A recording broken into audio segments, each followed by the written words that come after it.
Hello friends, welcome to Mala's Tamil Kitchen. இந்த வீடியோல வெள்ளை கொண்ட கடலை சுண்டல் எப்படி செய்யறதுன்னு பார்க்கலாம் வாங்க. இதுக்காக 1 கப் அளவு வெள்ளை கொண்ட கடலை எடுத்து 2 டைம் வாஷ் பண்ணிட்டு நல்லா அது மூழ்கிற அளவுக்கு தண்ணி ஊத்திட்டு 8 மணி நேரம் ஊற வச்சிருக்கேன். மினிமம் 8 மணி நேரம் ஊற வச்சீங்கன்னா நல்லா நமக்கு சுண்டல் 2 மடங்கு பெருசாகி வந்திருக்கும். இப்போ இதை ஒரு குக்கர்ல சேர்த்துக்கலாம். சுண்டலுக்கு மேல கொஞ்சம் அளவுக்கு தண்ணி இருக்கிற வரையிலும் ஊத்திட்டு நம்ம சுண்டலுக்கு தேவையான உப்பு சேர்த்துட்டு குக்கரை மூடி பிரஷர் வந்ததும் வெயிட் போட்டு 4 விசில் வச்சு பிரஷர் குக் பண்ணிக்கலாம். பிரஷர் நேச்சுரலா ரிலீஸ் ஆன அப்புறம் நம்ம இதை ஓபன் பண்ணி செக் பண்ணிக்கலாம். சுண்டல் நல்லா சாஃப்டா வெந்திருக்கும். நம்ம ஊத்தின தண்ணி எல்லாமே நல்லா அப்சர்வ் ஆயிருக்கும். கொஞ்சம் தண்ணி தான் எக்ஸ்ட்ரா இருக்கும். அதிகமா சுண்டலுக்கு தண்ணி ஊத்தி வேக வைக்கும் போது நமக்கு மேல தெறிக்கிறதுக்கும் வாய்ப்பு இருக்கு. அதே சமயம் நமக்கு அந்த தண்ணியில எல்லா சத்தும் வேஸ்டா போயிடும். அதனால அளவா தண்ணி ஊத்தி வேக வச்சுக்கோங்க.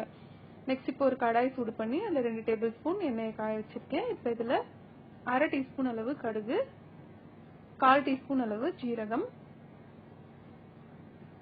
அப்புறம் ஒரு 2 டீஸ்பூன் அளவு உளுத்தம்பருப்பு நமக்கு தேவைப்பட்டா சேர்த்துக்கலாம். கிரன்ச்சியா இருக்கும் சுண்டல், அதுக்காக நான் எக்ஸ்ட்ரா தான் சேர்ப்பேன் எப்பயுமே. இந்த உளுந்து பொரிஞ்சு வந்ததும் நம்ம இதுல 2 பிஞ்ச் அளவு பெருங்காயம் சேர்த்துக்கலாம். அடுத்து 2 கொத்தளவு கருவேப்பிலையும் சேர்த்துக்கலாம். இதை லேசா வதக்கி விட்டுட்டு இப்ப இதுல ஒரு 1/2 இன்ச் அளவு இஞ்சியை சின்ன சின்ன பீசஸா கட் பண்ணி தட்டி வச்சிருக்கேன், அதை சேர்த்துக்கலாம். அடுத்து காரத்துக்கு பச்சை மிளகாய் நான் சேர்க்க போறேன். ஒரே ஒரு பச்சை மிளகாய பாதியா நறுக்கிட்டு அதுக்கப்புறம் அதை சின்ன சின்ன பீசஸா கட் பண்ணி வச்சிருக்கேன், அதை சேர்த்துக்கலாம். பச்சை மிளகாய் சேர்க்க விருப்பம் இல்லாதவங்க 2 வத்தல் மிளகாய பிச்சு சேர்த்துக்கலாம். இதெல்லாம் லேசா வதங்கின அப்புறம் நம்ம வேக வச்சு வச்சிருக்க சுண்டல்ல இருக்க தண்ணியை வடிச்சிட்டு அதை சேர்த்துக்கலாம்.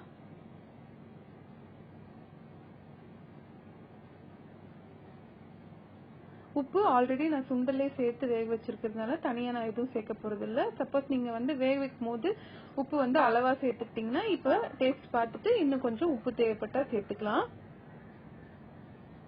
சுண்டலை சேர்த்துட்டு அதை ஒரு நிமிஷம் இந்த மாதிரி வதக்கி விட்டுக்கிட்டா நல்லா சூடாயிடும். அதுக்கப்புறம் நம்ம துருவின தேங்காய் சேர்த்துக்கலாம். தேங்காய் நல்லா கொஞ்சம் தாராளமா சேர்த்தீங்கன்னா சுண்டல் நல்லா டேஸ்டா இருக்கும். தேங்காய் சேர்த்தப்புறம் நான் ஒரு நிமிஷம் வதக்கிட்டு ஆஃப் பண்ணிட போறேன்.